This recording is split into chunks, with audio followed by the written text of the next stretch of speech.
नमस्कार. Quick hill प्रस्तुत Majha Katta powered by Chandukaka Saraf and sons private limited, bank of Maharashtra, Chitale उद्योग समूह आणि ऑडिओ पार्टनर स्टोरीटेलमध्ये आपल्या सर्वांचं स्वागत. मी ज्ञानदा कदम. देशातल्या सर्वाधिक चर्चेतल्या आंदोलनापैकी एक नर्मदा बचाव आंदोलनाचा गेली जवळपास 35 वर्ष चेहरा असलेल्या ज्येष्ठ सामाजिक कार्यकर्त्या मेधा पाटकर आजच्या आपल्या कट्ट्याच्या पाहुण्यात. सुती साडी, पायामध्ये साधीशी चप्पल आणि अन्यायग्रस्तांसाठी उठणारा जोरदार आवाज यामुळे मेधाताई देशातल्या कानाकोपऱ्यातल्या अन्यायग्रस्तांना त्यांच्या मसीहा वाटतात. मेधाताईंची खासियत अशी की ज्या सहजतेनं त्या अन्यायग्रस्तांशी त्यांच्या बोलीभाषेत संवाद साधतात, तितक्याच प्रभावीपणे आंतरराष्ट्रीय पातळीवर बाधितांचे प्रश्नही मांडतात. अन्यायाविषयी जसं परखडपणे भाष्य करतात, तसं कवी मनाच्या संवेदनशीलतेनेही व्यक्त होतात. मेधाताईंच्या आजच्या आयुष्यावर त्यांच्या लहानपणीचा खूप जास्त प्रभाव आहे. त्यांचे वडील वसंतराव खानोलकर मुंबईमध्ये कामगार संघटनेत सक्रिय होते.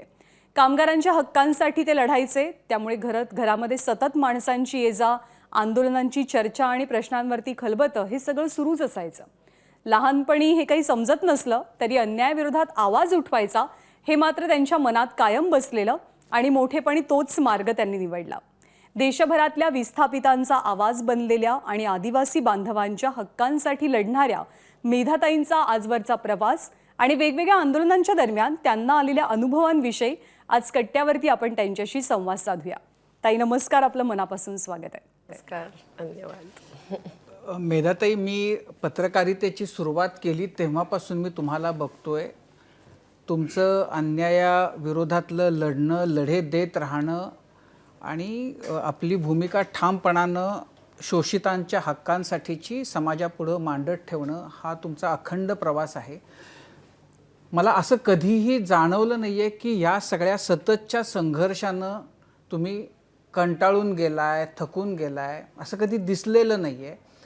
तर हे जे ऊर्जा आहे ती कुठून येते? त्या अन्यायग्रस्तांच्याकडूनच येते. आपण थकून, कंटाळून किंवा मूड गेला म्हणून किंवा आणखी काहीतरी नवं करावंसं वाटतं म्हणून असं बाजूला बसून चालतच नाही, चालणारच नाही. पण असे इतके गंभीर प्रश्न देशात आहेत आणि असे चेहरे डोळ्यासमोर असतात. अगदी रस्त्याच्या कडेला बसल्यापासून ते गरीब वस्ती, मुंबईतल्या आमच्या गरीब वस्त्यांकडे, की आता औद्योगिक श्रमिकांचा, तेही विस्थापितच एक प्रकारे होत आहेत. अशांचा चेहरा जेव्हा आपल्या डोळ्यासमोर असतो तेव्हा आपण काय करणार? आपण आपल्यालाच सजवत बसलं आणि आपणच स्वतः आपलं जीवन कुठल्या मार्गाने न्यावं हे एकूण मूड आणि हॉबीज आणि छंद याच्यामध्येच गुंतत बसलो तर कसं चालेल? पण असे प्रसंग येत तर असतील कधीतरी. मन थकतही असेल जेव्हा एखाद्या संघर्षाला अपेक्षित त्या संघर्षाचं फळ जे असतं आपण म्हणूया ते जेव्हा मिळत नाही आहे किंवा ते जवळ आलेलं जेव्हा लांब जाताना दिसतं तेव्हा नैराश्य तर येत असेल. काय करता तुम्ही अशा वेळेला? नाही, नैराश्य हे कधी कधी आव्हानसुद्धा बनू शकतं ना. तर नर्मदेचंच पाहिलं तर सगळे प्रश्न आम्ही उठवले. केवळ पुनर्वसनाची भीक नाही मागितली, पर्यावरणीय आर्थिक लाभहानीचे वगैरे वगैरे. आज आणि पहिल्यांदाच जी घोषणा दिली ती नर्मदा बचाव मानव बचावची होती. त्यामुळे नदीसुद्धा वाचवायची होती. ती त्यांची नदी माताच होती आणि आजही आहे. पण आम्ही पुनर्वसन 50,000 कुटुंबांना जवळजवळ घेतलं तरी अजून जे 1000 एक बाकी आहेत त्यांच्यासाठी महाराष्ट्रातले आमचे कार्यकर्ते मध्य प्रदेशात सतत लढावं लागतं आहे.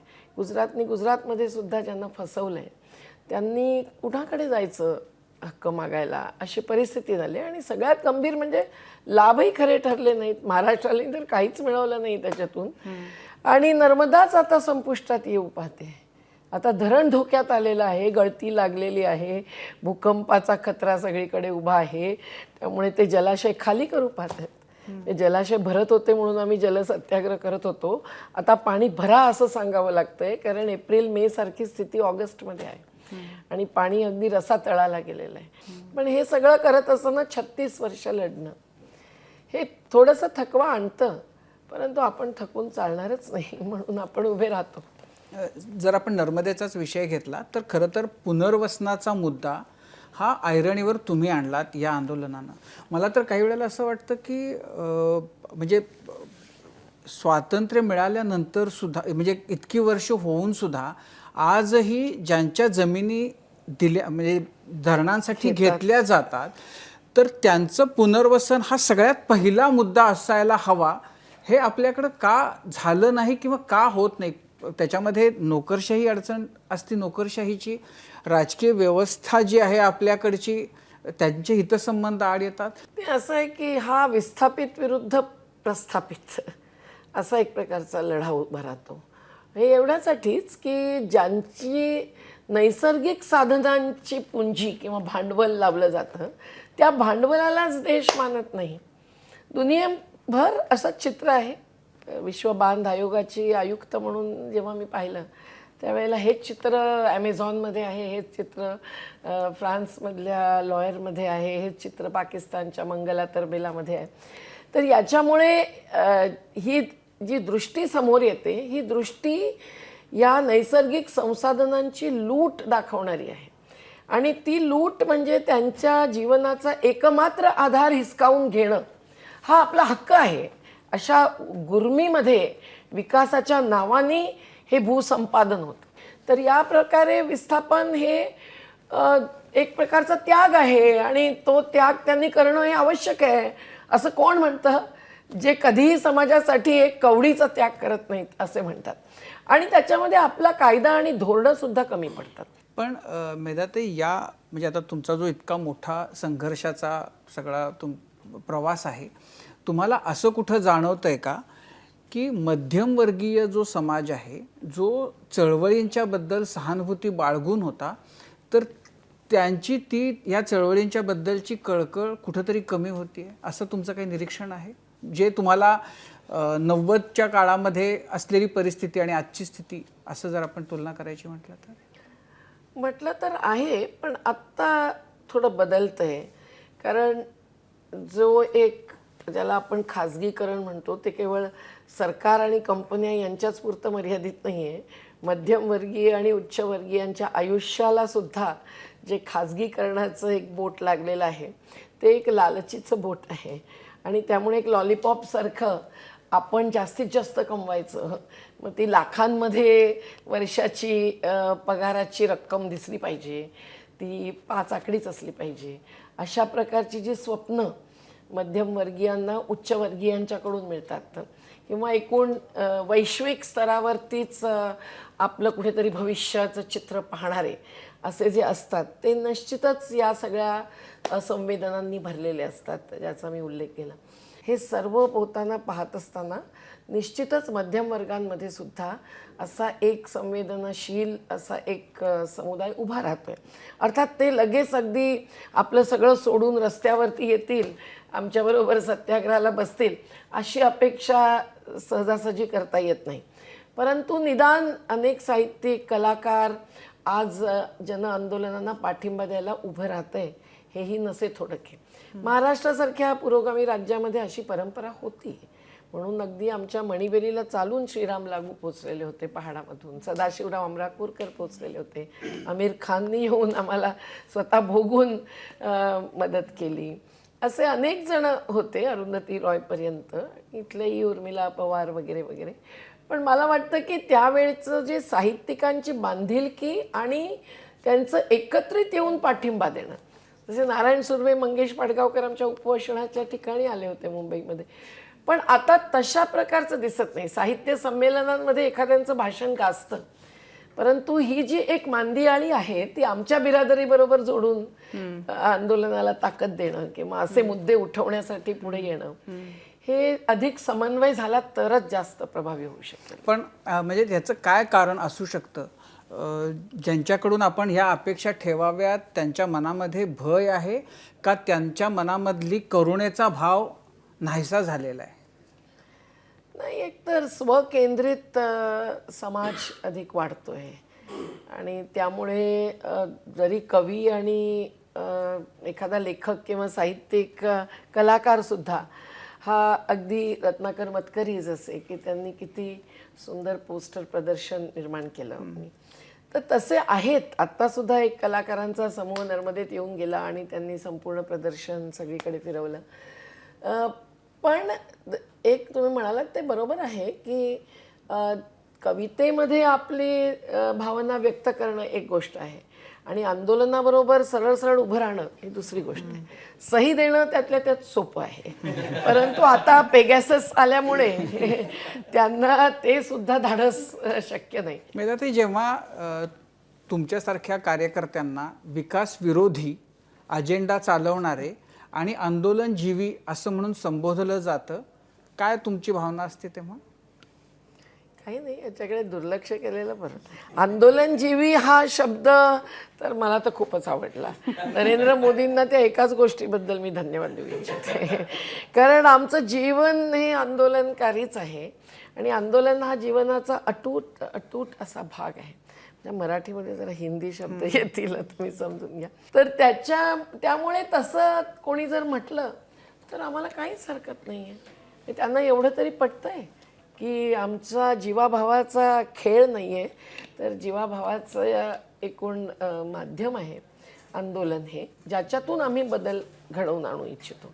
पण विकास विरोधी हे जे दूषण लावतात ना, ते स्वतःच्या गावामध्ये कुठेतरी विस्थापन होऊ घातलं किंवा स्वतःवरती काहीतरी बालंट आलं विकासाच्याच एखाद्या प्रोजेक्टच्या निमित्ताने, किंवा ते विरोधी पक्षात गेले आणि मग सत्ताधीशांना आता त्यांना हरवण्यासाठी त्यांच्या भानगडी काढायच्या आहेत, तर मग ते एक एक योजनेला पकडतात आणि अगदी पिडतात. आम्ही मात्र नुसतं प्रश्नचिन्ह लावलं तरी, आणि तेही ज्यांच्यावरती अगदी सरळ सरळ हल्ला होतो आहे विकासाच्या नावाने, त्यांनी जर एखादा प्रश्न विचारला तरी त्यांना लगेच विकास विरोधी हे दूषण लावतात.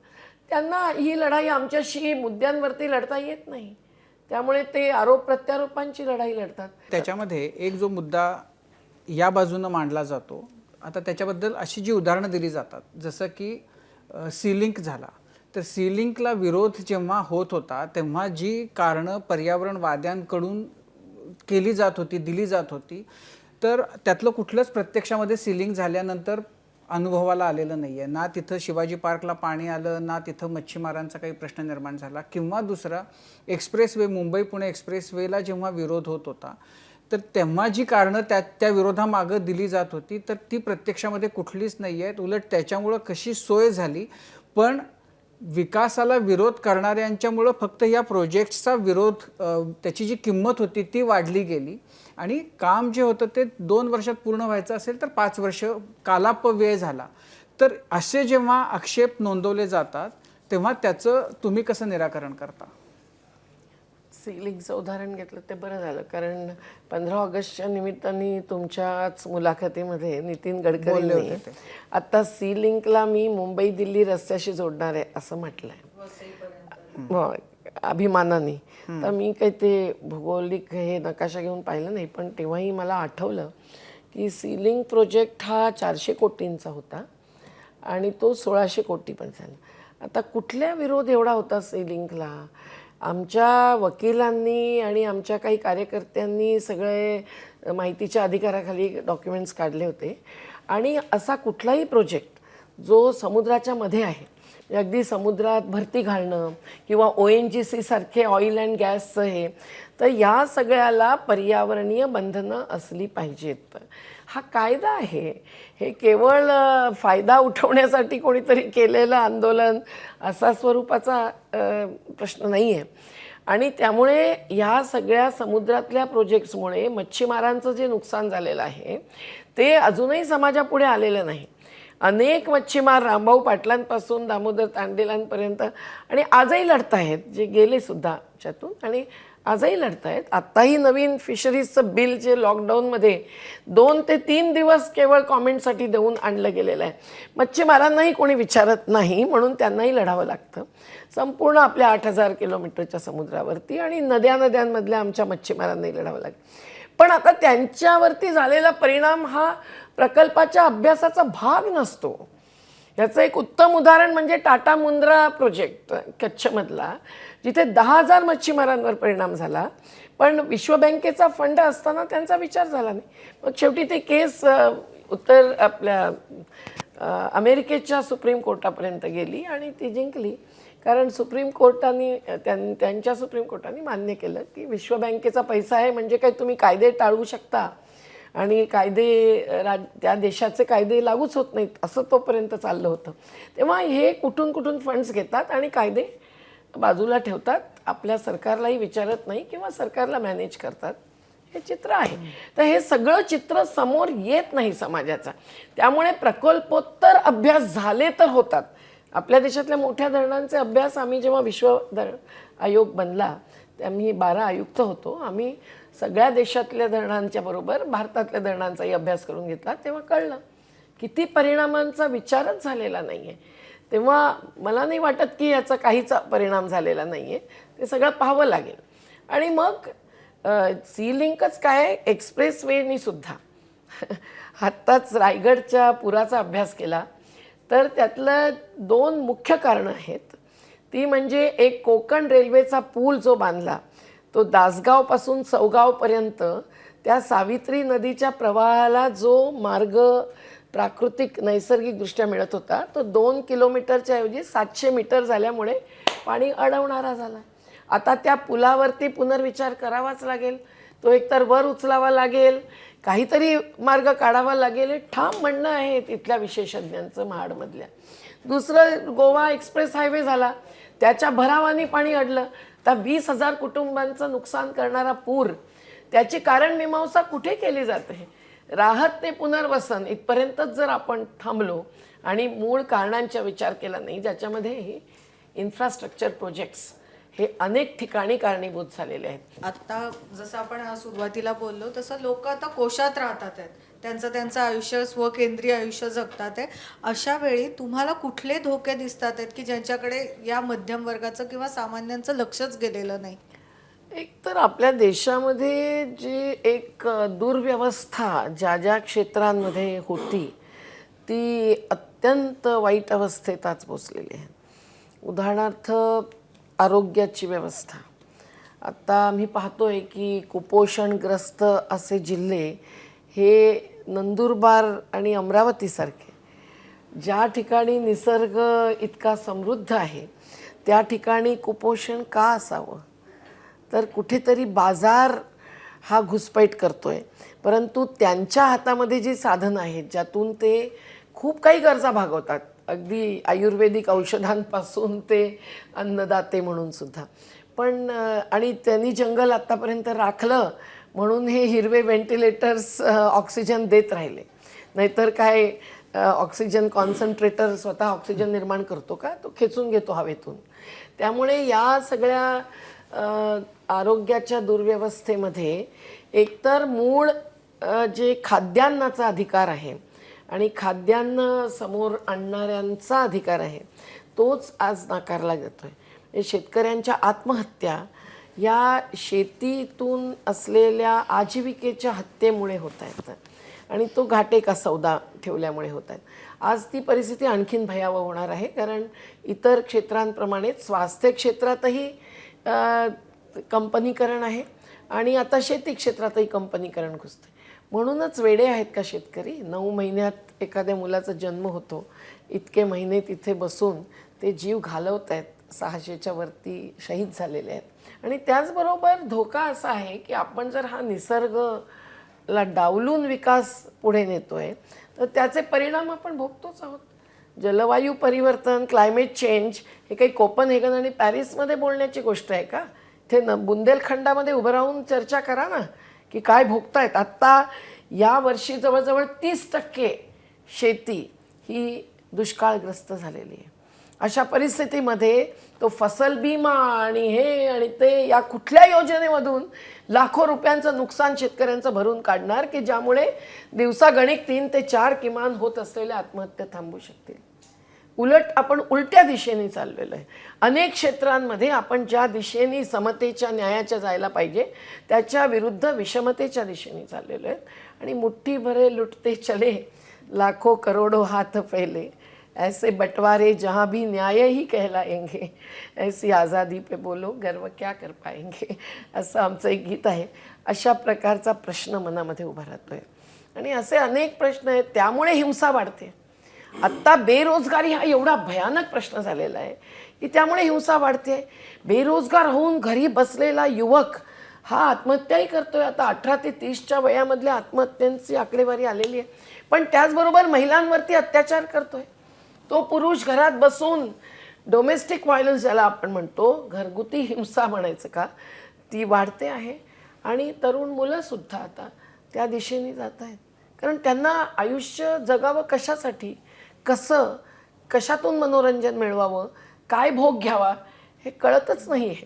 त्यामुळे मूल्यच अशी बाजूला होत होत जी मूल्यहीनता आलेली आणि ती राजकारणात सुद्धा आलेली. राजकारणाचा एकूण स्तर गेल्या 36 वर्षांमध्ये तुम्ही कसं बघताय? राजकारण नाहीच आता, आता हे अर्थकारणच झालेलं आहे. त्यामुळे ते आता मंगळसूत्र, लॅपटॉप सगळं वाटूनच वोट्स मिळवू शकतात. मग त्यांनी लोकांची कामं करून कशाला वोट बँक उभी करायची, असा सरळ सरळ प्रश्न आहे.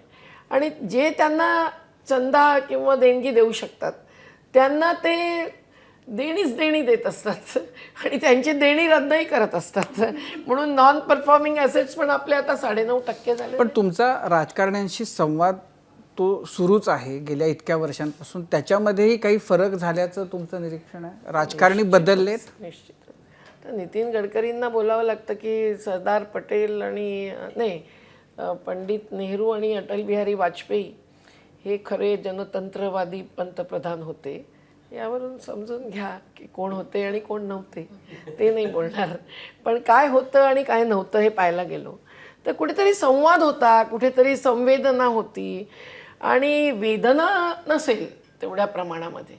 परंतु नेहरूंचा पंचशील मार्ग ह्याच्यामध्ये कुठेतरी आदिवासींची दखल घेतलेली होती. आज तुम्ही पाहिलं तर जागोजागी आदिवासींच्या हातातून साधनं हिसकावून घेणं ते तर होतच आहे. परंतु सरळ सरळ एखाद्या आदिवासीला गाठून त्याची हत्याच करणं, जशी नीमचमध्ये मध्य प्रदेशच्या झाली कन्हैया भीलची. आणि अगदी तसंच हिंसेच्या मार्गाने आपले वोट बँक जर बनवायची असेल तर मग अल्पसंख्याक जे आहेत त्यांना बहुसंख्याकांच्या नावाने टार्गेट करणं. आता बहुसंख्याकांचा एक धर्म असं म्हटलं तर ठीक आहे, संख्येच्या आधारावरती तुम्ही ठरवताय.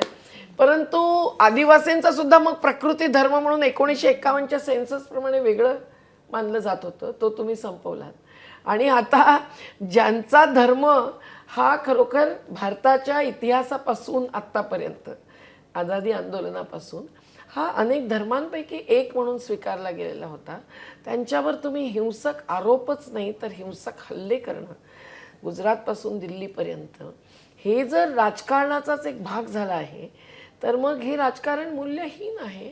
त्यामुळे निवडणुकींच्या राजकारणामधून मूलभूत परिवर्तन येऊ शकेल अशा प्रकारची अपेक्षा आता बाळगता येत नाही आहे सहजासहजी. मग ही परिस्थिती कशी आणि कधी बदलेल असं तुम्हाला वाटतं? जनशक्तीने जनआंदोलनांच्या राजकीय, सामाजिक, आर्थिक विचारसरणीतून समाजाला तयार करावं लागेल. केवळ निवडणुकीमध्ये हे मशीन वापरता की नाही वापरता एवढं बघून चालणार नाही. त्याचाही प्रभाव दबाव आहेच, परंतु त्याच्या पलीकडे जावं लागेल असं आम्हाला वाटतं. मेधाताई, 36 वर्ष तुम्ही एक लढा उभा केला, नर्मदा बचाव आंदोलन. पण त्याच नर्मदा सरोवरासमोर ज्यावेळी स्टॅच्यू ऑफ युनिटी उभी राहिली, कसं वाटलं तुम्हाला? ती स्टॅच्यू ऑफ युनिटी नाही आहे, स्टॅच्यू ऑफ डिस्पॅरिटी आहे.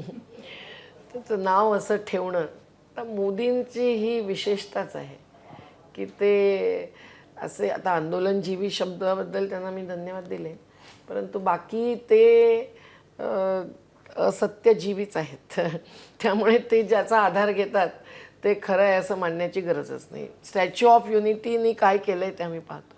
ज्यांनी सांप्रदायिकता नाकारली, सांप्रदायिक संस्थांना आव्हान दिलं आणि ज्यांनी इतकी मोठी मोठी साम्राज्य एकत्र आणली. पण ही मोदी सरकार तर आता साम्राज्य निर्माण करतायत अडाणी अंबानींची. त्या साम्राज्यांच्या संपत्तीला सार्वजनिक संपत्ती म्हणून खेचून घेण्याची हिंमत आहे का? हे स्टॅच्यू ऑफ युनिटीसारखं 3,500 कोटींचं एक प्रतीक उभं केलं म्हणजे काही देशातल्या राष्ट्रीय एकात्मतेला यांनी खतपाणी घातलं असं मुळीच नाही. तिथेच खाली असलेली 72 गावं उखडून टाकण्याचं चाललेलं आहे. मेधाताई, तुम्ही मगाशी दोनदा उल्लेख केला तो म्हणजे गेले 9-10 महिने सुरू असलेल्या शेतकरी आंदोलनाचा ओझरता उल्लेख झाला. त्या आंदोलनाचं अपेक्षित फलित न मिळणं, सरकारकडनं नंतर पुढाकार घेऊन कोणती चर्चा न होणं, थोडक्यात ते आंदोलन स्टेटस को पद्धतीनं आहे तसं राहणं, काय कारणं वाटतात तुम्हाला यामागची? याचं कारण तर हेच आहे की ते आता एखाद्या कायद्यामध्ये कॉन्ट्रॅक्ट फार्मिंग म्हणतात. त्यांचं कॉन्ट्रॅक्ट फार्मिंगच्या क्षेत्रासंदर्भात ऑलरेडी मोठ्या मोठ्या कॉर्पोरेटची झालेलंच आहे.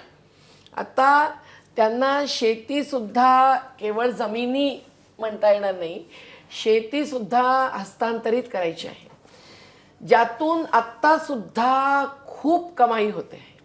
आत्ता रिलायन्स जर तुम्ही बघितलं, रिलायन्स रिटेल तर 11-11 हजार आउटलेट्स आहेत, दुकान आहेत 7,000 ठिकाणी, आणि त्यातून कोट्यावधी रुपयांची कमाई जर एका मोठ्या उद्योगपतीची होते आहे, तर मग शेतकऱ्याला आज 2 रुपये किलोनी टोमॅटो विकावा लागतोय आणि म्हणून रस्त्यावर फेकावा लागतोय. आमच्या मध्य प्रदेशात नर्मदेच्या खोऱ्यामध्ये ज्या भावानी भाज्या विकतात त्या 3 आणि 4 रुपये किलोनी असतात. आमचा सर्वात प्रसिद्ध पपया 6 रुपये किलोनी जातो जास्तीत जास्त, आणि तीच बोरी घरून मी ट्रॅव्हलच्या बसमधून इथे आणली तर 60 रुपयाला विकून त्यांना देऊ शकते. हे जे सगळं वैषम्य आहे, विषमतेच्यामुळे आपल्याला सुद्धा जाणवलेलं, हे शेतकऱ्यांना आता ठामपणे जाणवलेलं आहे. आणि या सगळ्यातून राशन व्यवस्था सुद्धा बंद होणार, कारण फूड कॉर्पोरेशन ऑफ इंडियाचे गोडाऊन्स आता खालीच करणार. लॉकडाऊनमध्ये आम्ही 2 टन तांदूळ घेतला तेव्हा तिथल्या अधिकाऱ्यांनी एक खाजगी चर्चेमध्ये सांगितलं होतं, आमचंही जगणं आता मुश्किल आहे. त्यामुळे ह्या 3 कायदे मागे घेणं किंवा MSPचा कायदा आणणं किंवा बिजली बिल रद्द करवणं हे तत्काळचं लक्ष तर आहेच, कारण त्याचे दूरगामी परिणाम आहेत. परंतु त्याचबरोबर या देशामध्ये ज्या अत्यंत चुकीच्या अस्मितेच्या मार्गाने समाजाला नेणं आणि त्यामुळे जे खरे अस्तित्वाचे प्रश्न आहेत ते नाकारणं, हे जे होत आहे त्याला आम्ही प्रश्नचिन्ह लावतो आहोत या आंदोलनामध्ये. मेधाताई, तुम्ही आता आंदोलनाबद्दल बोलत होतात, तर ज्या पद्धतीचं आंदोलन अण्णांच्या नेतृत्वाखाली झालं आणि त्याचा फायदा ज्या पद्धतीनं इतर पक्षांना झाला, भाजपला झाला, त्यानंतर गेली 3-4 वर्ष अण्णा काही बोलत नाही त्याबद्दल पण टीका होते. अरविंद केजरीवाल नावाचे नवे नेते उदयाला आले आणि दिल्लीमध्ये सुद्धा त्यांच्याच म्हणजे समर्थकांना त्यांनी बाजूला केलं. आंदोलनांचा फायदा नेमका घेतं कोण, अशी शंका काही वेळेला आंदोलन करताना तुम्हाला सुद्धा येते का? नाही, आम्हाला काय आता आपल्या कुठल्याही कार्याचा फायदा कोणी घेऊ शकतं. आम्ही बघतो ना, अगदी कार्यकर्त्यांमध्ये सुद्धा अशा प्रकारची एक चुरस आणि काहीतरी दुर्गुण असतात असं आम्ही जाणतो. परंतु त्याचा आपण विचार न करता आपण आपली जितकी काही ताकद, जितकं काही बळ असेल, जे नैतिकतेचं असेल, ते चिकाटीचं असेल, जिवट्टेचं असेल, ते लावणं हा आपला कर्मधर्म आहे. आणि त्यामुळे राजकारण हे तर समाजकारणाशी जोडूनच चाललं पाहिजे, परंतु जनआंदोलनांचा गैरफायदा जे राजकारणी घेतात त्याच्यापासून आपण कसं स्वतःला आणि आपल्या आंदोलनाच्या ताकदीला वाचवायचं, ही आपली परीक्षा आहे असं मला वाटतं. ते आम्हालाच एक आव्हान आहे आणि नर्मदा आंदोलनाने हे बऱ्यापैकी सांभाळलं. तुम्हाला याची खंत वाटते की ज्यावेळेला आधीचं सरकार होतं त्यावेळेला ज्या पद्धतीची आंदोलनं दिल्लीमध्ये झाली त्यावेळेला सेम मुद्दे होते, भ्रष्टाचाराचा मुद्दा होता, कोल स्कॅम होता, 2G स्कॅम होता, महागाईचा मुद्दा होता, प्रचंड मोठ्या प्रमाणामध्ये महागाई होती. आता त्या महागाईनं कळस गाठलेला आहे. 106 रुपये पेट्रोल झालेलं आहे, गॅस 1000 रुपयाला झालेलं आहे, सबसिडी नाही आहे शेतकऱ्यांना किंवा कोणाला मिळत नाही आहे. आता मात्र त्याच व्यासपीठावरती जी लोक आंदोलन करत होती ती बरीच लोक गायब दिसत आहेत, त्यातलं कोणीच काही बोलत नाही. याचं वैषम्य तुम्हाला कधी वाटतं? तुम्ही बोलत असता, तुम्ही फिरता. तुम्ही अण्णांचं नाव घेतलं होतं म्हणून नाव नाही आपण नाही म्हणजे अण्णांचा उल्लेख केलात तर त्यांच्याचबद्दल बोलूया. मला वाटतं अण्णांनी आपल्या आयुष्यभर बरंच काही केलेलं आहे. आता एखादं त्यांचं वक्तव्य लगेच उचलतात आणि कोणीतरी ते विकृत करतात असंही होतं.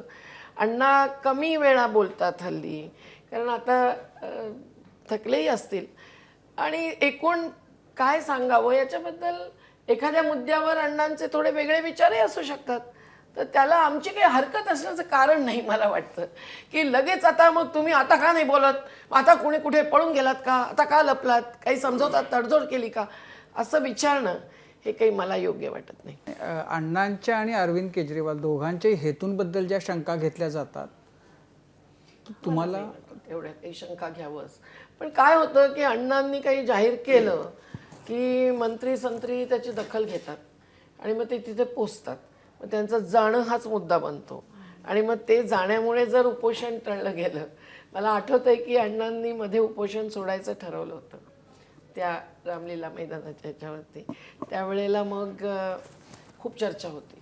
त्यात स्वामी अग्निवेश होते, शांतीभूषणजी होते, अरविंद केजरीवाल आणि त्यांची टीम होती आणि आम्ही प्रशांत भूषण आम्ही सुद्धा होतो. आणि मीच त्याला थोडा अडंगा घातला होता. म्हटलं नाही आत्ता सोडता कामा नाही, कारण त्यावेळेला काहीच हातात आलेलं नव्हतं. म्हटलं अण्णांची अजून ताकद दिसते आणि त्यांची जर तयारी आहे तर थांबा, अजून थोडा वेळ थांबा, थोडे दिवस थांबा असं म्हणून. शांतीभूषणजी माझ्यावर रागावले होते त्यावेळेला की क्या कह रहे हो, तुमको परवाह नहीं है क्या उनके स्वास्थ्य की, ते चांगल्या उद्देशाने. परंतु मी म्हटलं नाही, मुझे तो जो अनुभव है उपवास का उससे मुझे लगता है की ते थांबले म्हणून निदान विलासराव देशमुख तिथे त्यांनाही अडवलं होतं मी मंचावरती.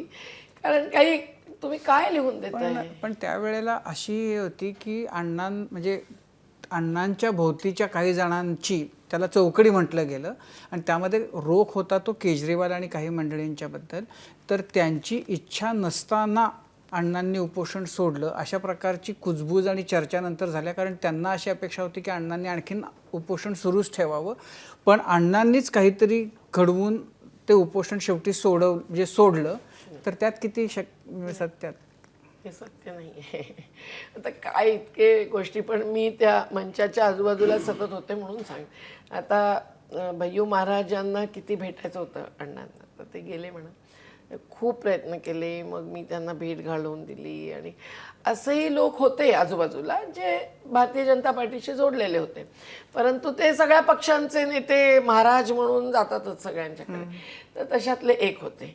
आमच्याशी चर्चेला 2017 मधल्या उपोषणात त्यांनाच पाठवलं होतं शिवराज सिंगांनी.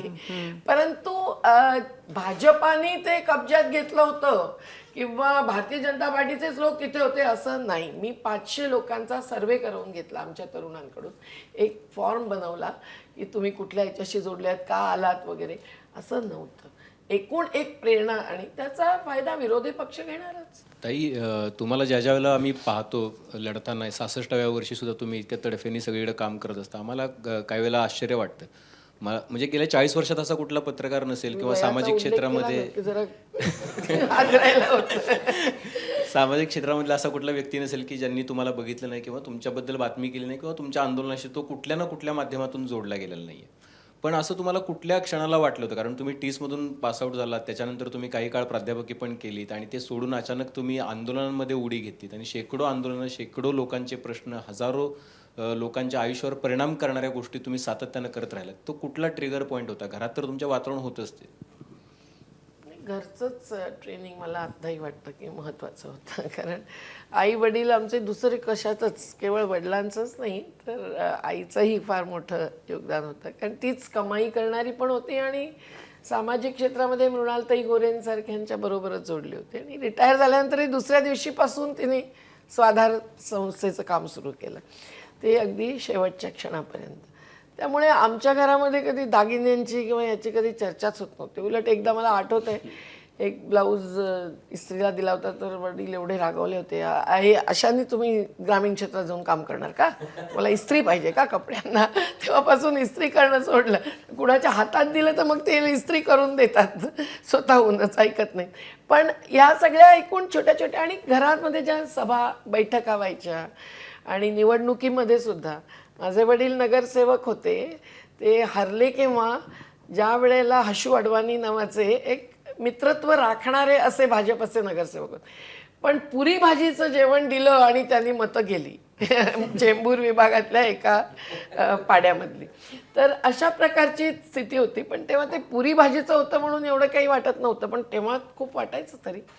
तर हे सगळं पाहत असताना आणि खास करून श्रमिकांच्या बरोबरच्या बैठका, मी नेहमी एक आठवण सांगते, आता ती अनेक ठिकाणी सांगितलेली आहे, म्हणजे मल्टिपल फॉरवर्ड होतं मग ते जात नाही तसं, की एकदा दिवाळीमध्ये मिठाई घेऊन आला एक मालकांचा प्रतिनिधी कोणी त्यांचा कोणीतरी नोकर, आणि तो द्यायला लागला तर आई घ्यायला गेली दरवाजामध्ये, ठीक आहे आभार.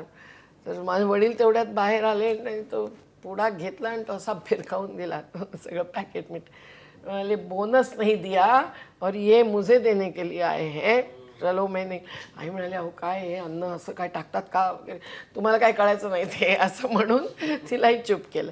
त्यामुळे मला वाटतं तिथून, आणि नंतर सुद्धा टाटा इन्स्टिट्यूटमध्ये सुद्धा काही टाटांचं शिक्षण नव्हतं दिलेलं, नाही तर मग सेंट्रल विस्टाच आमचा झाला असता ना. तो विस्टा नाही मिळाला तिथे. तिथे सुद्धा किती दलितांवर, आदिवासींवरती वाचन केलं, त्याचेच PhD साठी तसाच विषय विकासाचाच निवडला. या सगळ्यामध्ये खूप काही. तुमची PhD झाली पूर्ण? नाही हो, अर्धवट सोडून दिली. काय करायचं आता ते. पण ती MPhil पर्यंत झालं, पण ती डिग्री घ्या MS गोरे साहेब. पण मला सांगा, तुम्हाला ह्या सगळ्या आंदोलनांमधून स्वतःसाठी कधी वेळ देता येतो का? म्हणजे एखादं काय सिनेमा बघावा, एखादं वेगळं पुस्तक वाचावं, तुम्ही शेवटचं म्हणजे आंदोलनाशिवायचं असं पुस्तक कुठलं वाचलंय? अशी खूप पुस्तकं वाचते मी तशी, पण मी येता जाता हल्ली वाचते. सिनेमा आता हल्ली बघितलाय? माझं खूप- कुठला सिनेमा बघितलात तुम्ही? कधी शेवटचा सिनेमा बघितलेला कुठला आहे? नाही, आता ॲक्च्युली बसमध्ये हल्ली जे दाखवतात ना त्याच्यामध्ये एखादा सिनेमा दिसतो, आणि ते आपलं काम मी बसमध्येच करते जास्त, ते करत असता सुद्धा बघते. पण एखादा लगानसारखा सिनेमा जो आम्हाला खास स्टुडिओमध्ये नर्मदेच्या लोकांना नेऊन दाखवला होता, किंवा एखादा उंबरठा, तेंडुलकर आमचे खूप जवळचे हे होते म्हणून ते सिनेमा नर्मदेवरती सुद्धा करणार होते. मीच त्याला थांबवलं, म्हटलं नाही, जिवंत व्यक्तीवरती करू नका असं त्यांना सांगितलं. आणि मग शबाना आझमी काम करणार होती. पण तेंडुलकरांचे सिनेमे, त्याच्यात उंबरठा सिनेमा, ज्याच्याबद्दल त्यांनी आमच्याशी चर्चाही केली होती त्यांच्या याची, कारण तसंच एक हे होतं समाजकार्यामधलीच कार्यकर्ते. पण मेधाताई, जर तुमचा तो सिनेमा आला असता तर कदाचित त्यानं आंदोलनाला बळ मिळालं असतं ना. आता आंदोलनावरती सिनेमा काढायला आमची काय हरकत नाही. तुमच्यावर सिनेमा करायला नाही, आता तर तिशीतल्या लोकांना सुद्धा वाटतं आपल्यावर सिनेमा यावा. तेच, हा राजकारण आणि समाजकारणामध्ये एवढा तरी फरक राहायला पाहिजे. नाहीतर मग आम्ही सुद्धा राजकारणीच म्हणता येईल. ताई, आत्ताच्या पण आता काळामध्ये लकीर के उस पार एक शिल्पा बल्लाळ आहेत, ज्या सुमित्रा भावेंच्या साथी होत्या. आणि सुमित्राताईंचं तर संपूर्ण एक स्क्रिप्ट तयार होतं, त्याच्यामध्ये नासिरुद्दीन शाह आणि ती रेवती त्या काम करणार होते. सगळं ठरलेलं होतं आणि सुमित्राताई गेल्या. मला तुमच्याविषयीच प्रश्न विचारायचा. तुम्ही यशापयशाची पर्वा न करता सामाजिक लढ्यात तुम्ही कायम अजूनही आहात, पण तुम्ही सक्रिय राजकारणाला लवकर कंटाळलात का? कारण 2014च्या निवडणुकीनंतर तुम्ही 1 वर्षातच त्यातून बाहेर पडलात. कंटाळलं नाही, टाळलं. कारण कारण आधी 40 वर्ष, म्हणजे ज्या वेळेला सामाजिक याच्यामध्ये आलो राष्ट्रसेवा दलातर्फे, तेव्हापासून जे एक मनात होतं ते काही असं सत्तेचं राजकारण नव्हतं, एक कुठलं तरी समाजकारण होतं, आणि त्याचा काही कंटाळा वगैरे आला नव्हता, आणि त्याचा काही वाईट अनुभव आला आहे तर असे म्हणजे धक्के, जेल जाणं येणं हे सगळं होतंच, कधी मार खाणं पोलिसांचा वगैरे वगैरे, परंतु त्यातून साधत होतं ही एक जाणीव होती. आणि राजकारणाचं चित्र जे दिसत होतं समोर, त्यामध्ये आता कधी कुलदीप नाय्यरजी राज्यसभेमध्ये गेले, म्हणजे राज्यसभा किंवा विधान परिषद इथे कुठेतरी वेगवेगळ्या दलित शोषित पीडितांचे प्रतिनिधी जायला पाहिजेत, केवळ कलाकार नाहीत. पण तिथेही ते होत नव्हतं, आणि जे जात होते ते सुद्धा आपल्या एखाद्याही प्रश्नाला खरं सत्यवादी उत्तर मिळू शकत नव्हते, हे बघत होतो. दुसरीकडे निवडून येण्यासाठी म्हणून लाखो आणि कोट्यावधी रुपये खर्च, त्यामुळे त्याची इच्छा नव्हतीच. परंतु ज्या वेळेला तुम्ही मगाशी एक उल्लेख केला होता तुमच्या वडिलांच्या समोर पुरी भाजीचं जेवण, तर तुम्हाला काय अनुभव आला? नाही, मला पण तोच अनुभव आला की ते पुरी भाजी पुरतंच मर्यादित नव्हतं. अगदी रात्री बेरात्री मला बिहारमधून आलेल्या काही पोलिसांचे फोन्स आले की ज्या मानखुर्दच्या वस्त्यांमध्ये ताई तुम्ही काम केलं तेवढ्या वर्ष, आणि म्हणून मी हाई कॉन्स्टिट्युएन्सी निवडली होती. ती चुकलंच आमचं सगळं, कारण मुस्लिम संघटनांनी सुद्धा त्या वेळेला वेगळा निर्णय घेतला की नको बाबा, आपल्याला सुरक्षित राहायचं असेल तर मग मोदींना आव्हान देण्यासाठी काँग्रेस किंवा राष्ट्रवादीकडे जाणं बरं असं त्यांना वाटलं. परंतु एक जाणवलं की आंदोलनांची जी मांदियाळी आहे ना तिची जगण्याची पद्धत आणि लक्षणच वेगळी आहेत. त्यामुळे आमच्यासारख्यांना ते काही जमत नाही. निवडणुकीनंतरची जी बैठक त्यांनी घेतली होती मोठी, त्याच्यात किती वरिष्ठ सामाजिक कार्यकर्ते उतरले होते त्यावेळेला. आणि त्यामुळे एक राजकारणामध्ये जाऊन राजकारण बदलणं अशी एक ख्वाहिश मनामध्ये उभी राहिलेली होती. पण ती काही पूर्ण होणार नाही असं जेव्हा सगळ्यांना ते सगळेच्या सगळे बाहेर पडले. बिहारचे, मध्य प्रदेशचे, झारखंडचे. आणि आम्ही ज्या वेळेला प्रशांत भूषण आणि योगेंद्र यादवांना ज्या प्रकारे वागवलं गेलं, ज्यांनीच आम्हाला कन्व्हिन्स केलं होतं येऊन आमच्या बैठकीमध्ये, आणि आम्ही स्वीकारलं होतं. पण मग मला वाटलं की याच्यात काही खरं नाही. आणि आणखीन छोटे मोठे अनुभव खूपच विचित्र आले, पण ते न सांगणं बरं. त्यांना आता राहू द्या दिल्लीमध्ये. मेधाताई, 40 वर्षांचा हा संघर्षाचा प्रवास आहे. मला असं विचारावंसं वाटतं की तुम्हाला असं सांगता येईल का की या 40 वर्षात सगळ्यात आनंद देणारा किंवा समाधान देणारा प्रसंग हा होता आणि सर्वात निराश करणारा काय होतं? आठवावंच लागेल. परंतु मला आठवतं आहे की ज्या वेळेला आम्ही नर्मदेमध्ये जलसमाधीची घोषणा केली होती, ती घोषणा नव्हती, आम्ही खरोखर पूर्ण तयारी होती आमची. आणि त्यावेळेला आमचे शेकडो लोक गुजरातच्याही जेलमध्ये गेले. आणि ज्या प्रकारे संपूर्ण देशामधून एक प्रतिसाद आणि शेकडो माणसं तिथे पोचणं आणि हे झालं. आणि त्यांना शेवटी लक्षात आलं की आपल्याला रिव्ह्यू कमिटी बनवावी लागेल. आणि मग त्यांनी रिव्ह्यू कमिटी बनवली आणि त्यातून जो रिपोर्ट आला आहे तो फार खुश करणारा होता आम्हाला. असे आम्हाला अनेक निवाडेसुद्धा मिळाले.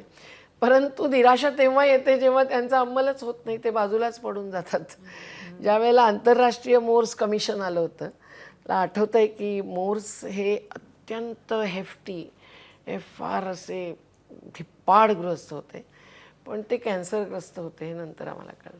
आणि ते आमच्या किनाऱ्यावरती आले आणि त्यांना समोरच्या किनाऱ्यावरती आम्हाला आणायचं होतं. ते खूप रागावले ती स्थिती पाहून. त्यांना कल्पना नव्हती की ती एका लाकडाची डुंगी होती आमची, त्याच्यामधून त्यांना आणायचं होतं. आणि ते इंग्लिशमध्ये बोलत होते, याच्यामध्ये मला बसवणार आणि काय बुडवणार का, मला काही कळतं नाही, मला कुठे तुम्ही आणलं फसून. कारण संपूर्ण बाजूला जंगलच जंगल होतं. फक्त दूर अशा रंगीबेरंगी साड्या घातलेल्या आदिवासी बायकांचा मोठा जथ्था दिसत होता. पण मग आता काय करायचं, आम्हाला तर त्यांना न्यायचंच होतं. मग त्यांच्याबरोबर एक होते अँथ्रोपॉलॉजिस्ट UKचे, एक होते इकॉलॉजिस्ट अमेरिकेचे, आणि एक कॅनडाचे जज होते. तर ही सगळी टीम जी होती त्यांनी खरोखर क्लासिकल रिपोर्ट सरदार सरोवरावर लिहिला. आणि ते कसे पोचले त्यांना मग आम्ही, आमचा मुखिया आहे त्याच्याशी तुम्हाला बोलावं लागेल, आमचं काही नाही असं सांगितलं. मग ते आदिवासीशी बोलायला भाषा कळत नव्हती, म्हणजे काही बोलणं झालं त्यांचं असं हावभावातून. त्यांनी असं सांगितलं, तुम्ही या खाटेवर झोपा आणि डोळे मिटा, आम्ही सांगू तेव्हा डोळे उघडा.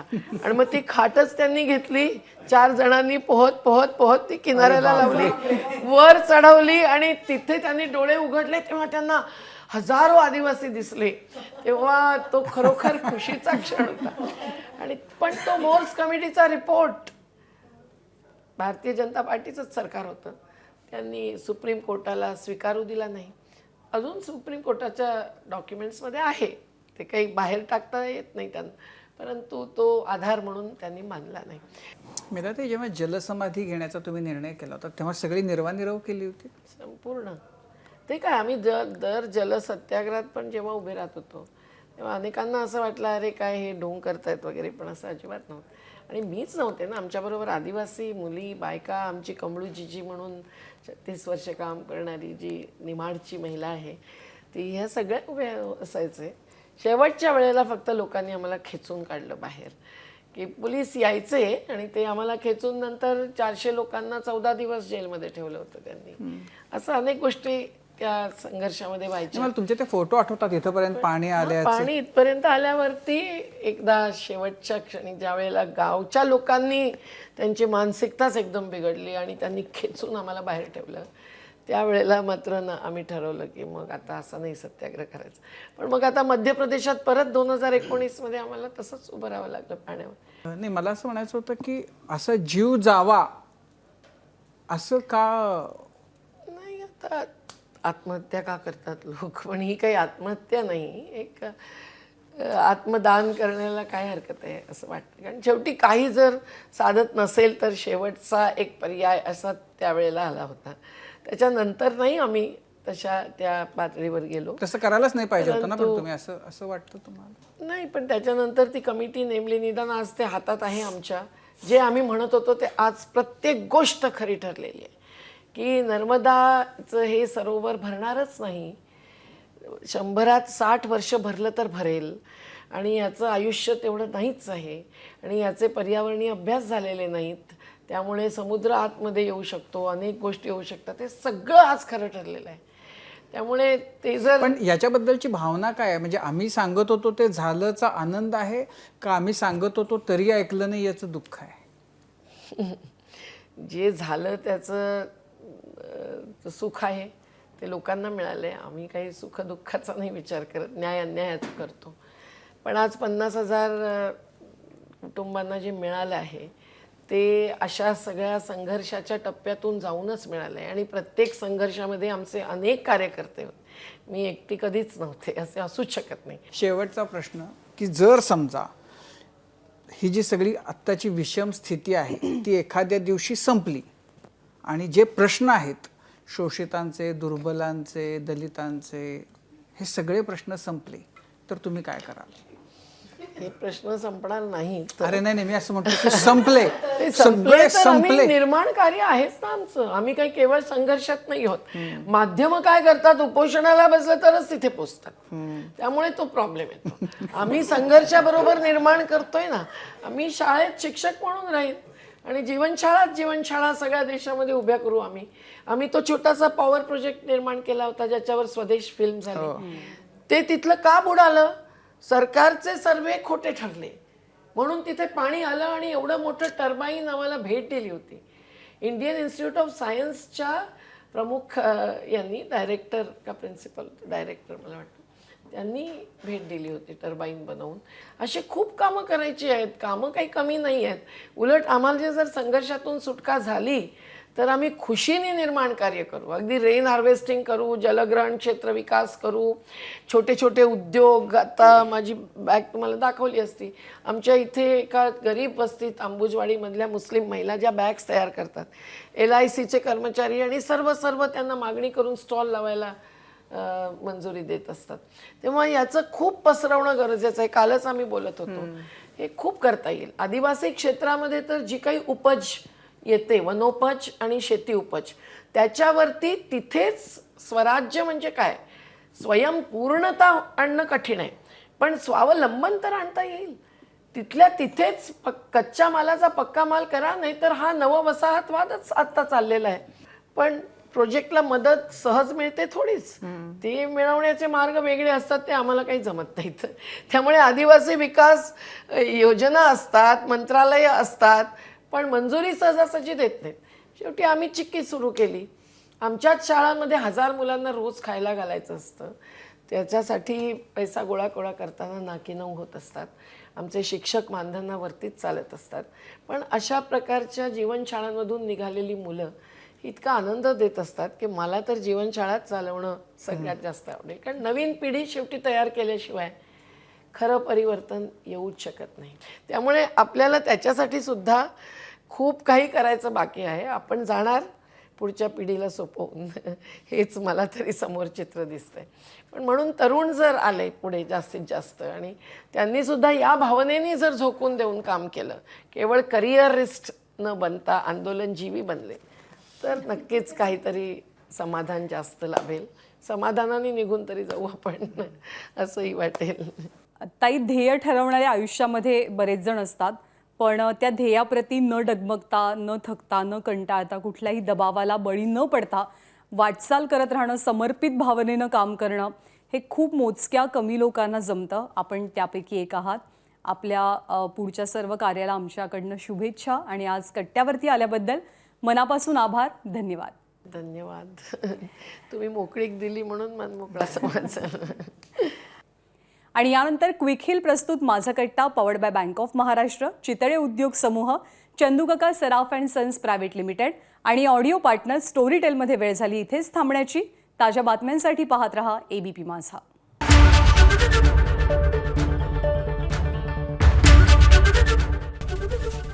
ABP माझा, उघडा डोळे बघा नीट.